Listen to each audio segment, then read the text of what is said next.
sont achetés par an par les Français, soit 30 kilos par personne et par an, et seulement 2,5 kg sont recyclés, soit moins d'un quart. Le recyclage se fait soit par des dons directs à des associations qui trient et donnent aux plus démunis, soit via des entreprises d'insertion comme Le Relais qui récupère 220 000 tonnes de textiles chaque année. L'importation massive de vêtements à bas prix provoque une inflation du nombre de pièces à recycler et une crise de la filière, même si certaines marques se sont lancées dans la collecte de vêtements usagés. Alors comment limiter les dégâts? Eh bien en changeant nos comportements, éviter d'acheter parce que ce n'est pas cher. 70% de nos vêtements dorment dans nos placards et chaque foyer renferme l'équivalent de 114 € de vêtements inutilisés. Rappelons qu'il faut 2700 litres d'eau pour fabriquer un seul t-shirt, que l'industrie du vêtement utilise 105 000 milliards de litres d'eau chaque année et que 70% des rivières de Chine, principal pays de production, sont polluées par des produits chimiques utilisés dans le textile. Une route fermée à la circulation en Bretagne pour permettre aux grenouilles et crapauds de traverser les voies sans risque. Ça se passe près de Saint-Malo. Le passage des voitures dévastait en effet la population de batraciens, particulièrement mobiles en période de reproduction. C'est donc pour protéger ces espèces menacées que la mairie a décidé de fermer un axe pendant 3 mois. Linda Kerfa. Une interdiction de circulation banale pour un motif qui l'est beaucoup moins.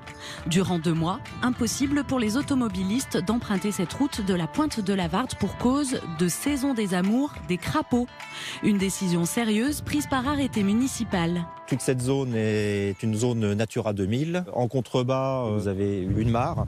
Et puis toute cette zone est une zone humide, favorable à la reproduction des batraciens. Et cette mare est justement le lieu de rendez-vous des crapauds pour se reproduire. Mais pour l'atteindre, les amphibiens n'ont d'autre choix que de traverser cette route. Un périple jusqu'alors fatal pour un grand nombre d'entre eux. Et un triste sort constaté par ces riverains avant l'interdiction aux voitures. 105 d'écrasés, oui. Ici, au virage. Au virage, là. Il y en avait 105, on les a comptés un dimanche après-midi en se promenant, quoi.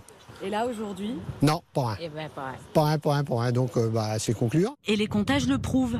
L'année dernière, lors de la première mise en place d'une telle interdiction, plus d'1 millier d'amphibiens ont été répertoriés ici à la fin de leur période de reproduction. Aujourd'hui, ils sont déjà environ 300. Il y a 2 espèces. Il y a le crapaud commun, qui est autrement appelé buffo, c'est le nom scientifique. Donc ça, c'est la majorité en fait en termes de répartition, c'est 90% environ. Et puis vous avez également du triton palmé. Donc c'est une autre espèce qui vient également se reproduire ici. Donc c'est des espèces qui sont protégées. Les automobilistes devront attendre pour emprunter cette route réservée aux crapauds jusqu'à la mi-mars. Le temps pour les amphibiens de terminer leur saison des amours en toute sécurité. On en vient à une méthode de relaxation que vous avez peut-être déjà testée dans une piscine ou à la plage, la flottaison.